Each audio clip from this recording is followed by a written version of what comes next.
wax ne loolu li ñu ñëw fii tey Kayar ñi nga xam ne dañuy yëngu ci pêche artisanale bi ñoonu dalaloon tey dem nañu port de pêche fan yële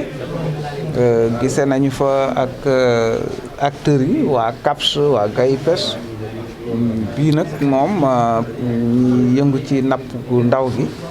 ñoonu fi dalal tey nu déglu leen yàgg nañu fi de am nañu fi xanaa lu mat ñetti waxtu di waxtaan ak ñoom li jàng nañu fi lu bare bañ demee fële am na lu ñu ci jot na xam mais li ñu xam fii gën naa xóotati la ñu xamoon kon nag loolu lu jara sant yàlla la ñu sant leen si itam ñoom itam les responsables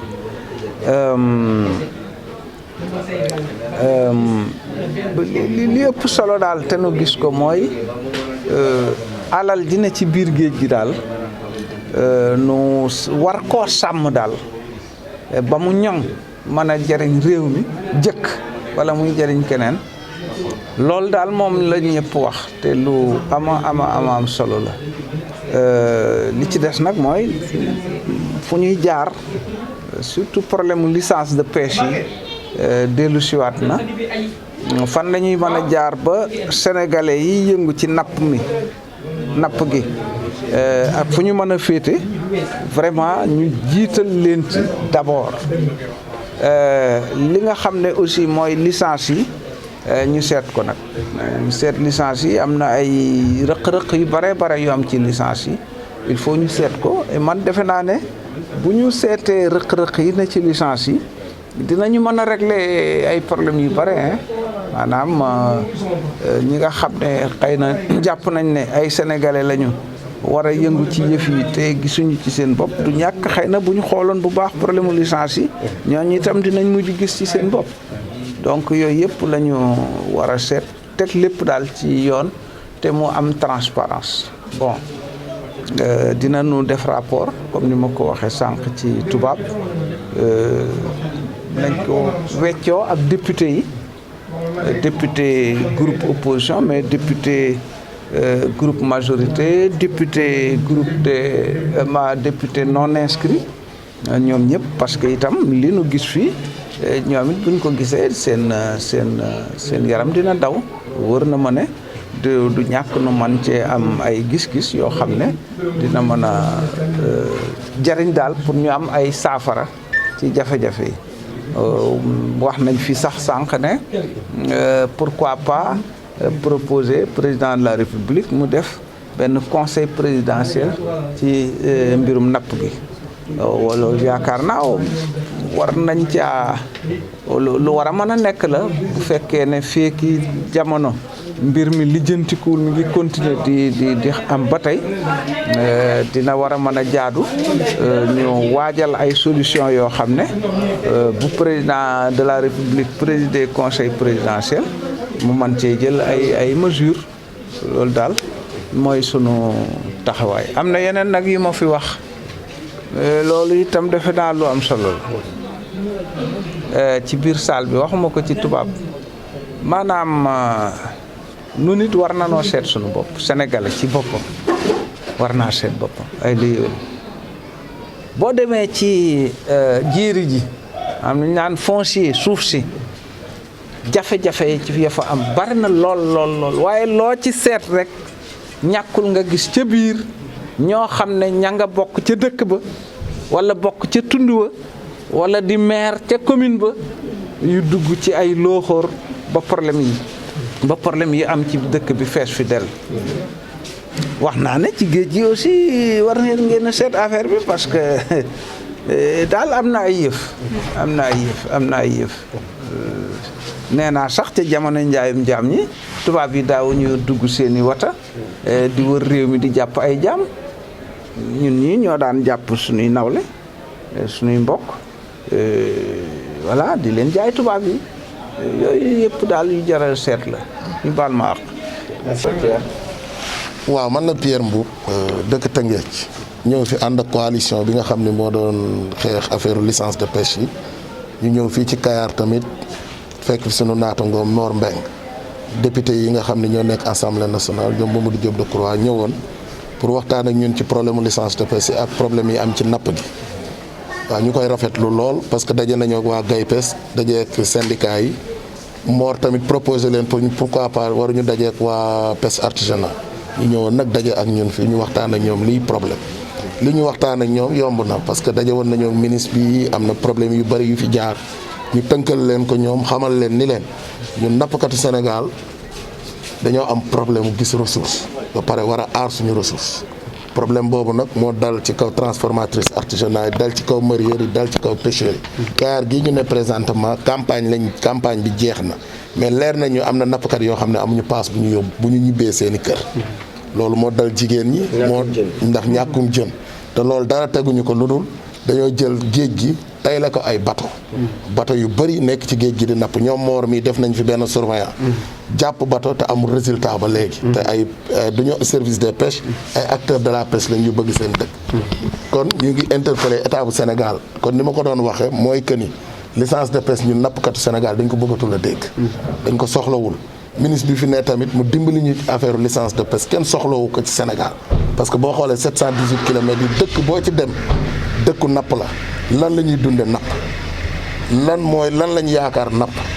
bon économie réew mi tamit li fi napp di def maa ngi dem ci benn séminaire barki dem ñuy wax ay 272 milliards ma ne leen man maa ngi jàpp ay 500 et quelques milliards ñu ni 600 000 emplois man leen ay 2 millions et quelques emplois léegi nag secteur bu mel noonu ndax dañu war a toog ba ñu tayle ko ñun bu ëllëgee ñu toog di taxawaal wala ñuy defi leneen wala ñi ciy liggéey di taxawaal kon ku ko mën a def tamit yaa gàddu responsabilité boobu ci miim réew loolu nag moo tax député yi ñëw fi tey ñu wax leen li ñu naqari ak li ñu bëgg ñu fajal ñu ko ay usine de farine de poisson yi nga xam dañ koy implanté ci dëkk bi li ma wax borom Filaturne man leen ko am Filaturne yaakaar usine de farine de poisson man ngaa jaay sa Filaturne suñu jigéen ñi daan liggéey di fayal nit ay njàng ñu ngi nii tey gisatuñu jën wu ñu liggéey ñoom soxna jàbb ak ñoom mère Mati Ndaw te ci lañ doon fayal xale yi ci kër gi ci lañ doon dundal kër gi di jàppale góor ñi kon bu ñu demee ba réew mi toll foofu war nañoo nangu retourné wu ñëw ñu toog ñu waxtaan comme ni ñu ko waxee conseil présidence de la pêche jaadu na pour ñu def ko à l'heure actuelle def assise de la pêche xool napp gi lan mooy problème bu dee ci ñun ñu dindi ko bu dee ci ñeneen ñu dindi ko. beneen bi tamit ñun xam nañ ni parc privé bi 20 000 pirogues moo fi ne mais ñu ngi demandé état bu Sénégal bu yàgg ba léegi ni ko nañu publier liste bateau yi ñu xam ñaata bateau ñooy napp ci ñooy pêché ci géeju Sénégal. bu ñu ko xamee ñu mën a def différence bi mën a toog ñu waxtaan parce que ni ko Mamadou Diop Decroix waxee problème sans solution amul mais mënuñu fi nekk ñoom ñu jiite ñu war a aar suñu réew bu ñu feebaree ñu war ñu faj bu ñu manqué lekk ñu war ñu toppatoo ñu lekk ñu dem ba ñu xiif à l'heure actuelle ñu koy gis te mënuñu ñu dimbali. loolu nag mooy li may wax ci Covid bi tamit ñu dem ba Covid 19 am ñu mën a jël transporteurs yi jox leen 8 milliards jël ñëpp jox leen xaalis. secteur de la pêche ñu bàyyi ko en rade joxuñu ñu dara te nu mu impacté yeneen secteurs yi impacté na ko ndaw fii ñu nekk mais dañoo gore ñu bu ñu yàqulee gaal muñ ko bu suñu machine paane ñu muñ ko kon bu ñu demee bay dimbali réew mi ak li secteur bi di def ci réew mi war nañu retourné ñu dimbali jox nañu benn 2 milliards nee nañ dañu koy lebal te 2 milliards yi nax yi kese la ndax manul passé nga ni soxna Diabou Diop indil GIE Mor Mbengue indil GIE Pierre Mboub indil GIE kii demande 30 millions kii demande 15 millions kii demande 40 millions nga ne ko 3 millions laa lay jox kon veut dire te ministre bi génn journal officiel ni dina lebal acteurs yi ñii 500000 ba 300000 ñun recevoir nañu wax ñu ko. léegi nag mi ngi bàyyi boobu coow ci suñu biir kon man dama jàpp ni moom moo coow a ànd. toujours dafay créer luy indi coow ci secteur bi te secteur bi développement lañ fi soxla mais soxla wuñ fi ay coow. ñu ngi koy interpeller tamit ci boobu dossier xaalis boobu mu jël ko mu may ko askan wi te lim ci wax mu def ko moo di woon ku ne dina la jox 500000 wala 300000. joxu leen dara lu dul ay nax yi kese la parce que tamit nax mënul passé nga ni nit ki am nga mbooloo muy GIE jàbba am 30 personnes wala 40 personnes bind ku nekk 500000 dem ba cëppaandaw nga ne ko ku ne 75000 lay am ku ne 100000 la yaa ngi indil jàbb coow te yow ma ko waxoon yaa ngi ci say kilim toog loolu nag dañ koy dénoncé waale ci daje bi ñu daje wax nañ ko tamit député yi wax leen ni dafa impact napp gi li ko impacté ci Covid 19 bi dañu bëgg ni ñu mayee ñeneen xaalis ñu may nappkat yi noonu xaalis du ñu ay ñaankat nag waaye ay waxkatu dëgg la ñu ngi jéggalu ñëpp di baalu àq ñëpp di leen sant yéen. La rencontre que vous avez tenue avec les députés de l'opposition. Mon nom c'est Diaba Diop, je suis une femme transformatrice de produits halieutiques et je représente l'ensemble des femmes transformatrices qui s'activent dans le secteur de la pêche artisanale, la coalition des femmes transformatrices. Aujourd'hui, ce que nous réunit aujourd'hui ici avec les députés parlementaires, c'est de parler le problème des licences de pêche qui a causé beaucoup de problèmes présentement au sein de notre pays. Parce qu'on ne peut pas dire geler les matriculations, on ne peut pas dire faire des repos biologiques, on ne peut pas dire émerger des pots au niveau de la mer et continuer à signer des licences de pêche. Étant donné que le ministre a dit qu'il n'a pas signé, mais nous ne restons pas les bras croisés, attendre jusqu'à ce qu'on signe et qu'on parle dans les rues. Non, c'est pourquoi nous sonnons l'alerte à toute la population sénégalaise pour montrer aux populations que nous ne sommes pas d'accord pour les licences de pêche. Parce qu'il n'y a plus de ressources. Tout le monde sait qu'ici au Sénégal, il y a la rareté de la ressource. Et plus particulièrement le sardinelle, le petit pélagique. Et tout le monde sait que le petit pélagique, c'est le poisson de ceux qui n'ont pas suffisamment de moyens. Et ce petit pélagique-là, la majeure partie de la population sénégalaise se nourrissent sur ce type de poisson. Et de même que les femmes transformatrices qui font la transformation. La quasi-totalité des produits qu'elles transforment, c'est des petits pélagiques, à savoir le sardinelle, ronde ou plate, le maquereau, le chinchard, le pelon, etc. Et ce type de poisson, parmi les bateaux industriels qui demandent des licences de pêche, il y a parmi ces bateaux qui demandent des licences sur des licences de petits pélagiques. C'est pourquoi nous, en tant que pêcheurs artisanaux, nous disons non. Parce que tant qu'il y a poisson au niveau de la mer, nous continuons à gagner notre vie. Mais tant qu'il n'y a pas de poisson, notre vie est en danger. Et présentement, tout le monde sait que le poisson est riche en protéines animales. C'est le seul poisson que tu peux manger au jour le jour. Et notre plat national, tout le monde sait que c'est du riz au poisson. Et nous luttons contre la sécurité alimentaire. Les mareyeurs acheminent le poisson. Une fois que les pirogues débarquent le poisson, ce sont les mareyeurs qui les acheminent vers les zones les plus reculées pour permettre à tout un chacun d'avoir du poisson. Et dans les endroits où on ne trouve pas de poisson, ce sont les produits transformés que les femmes vendent dans ces zones-là. Donc s'il n'y a pas de poisson, surtout le petit pélagique, ça pose problème. C'est pourquoi nous, en tant que le secteur de la pêche artisanale, nous disons non aux licences de pêche et nous continuons à dire non aux licences de pêche. Parce qu'on ne peut pas geler nos pirogues et continuer à donner des licences. On ne peut pas dire aux pirogues, arrêtez de pêcher les juvéniles et laisser des bateaux étrangers à pêcher ce qu'on appelle à pas pour permettre à les bateaux tonniers de pêcher avec ces appâts-là. Donc, tant qu'il y a licence, nous, en tant que pêcheurs artisanaux, nous ne sommes pas d'accord sur ça. Et nous continuons à le lutter.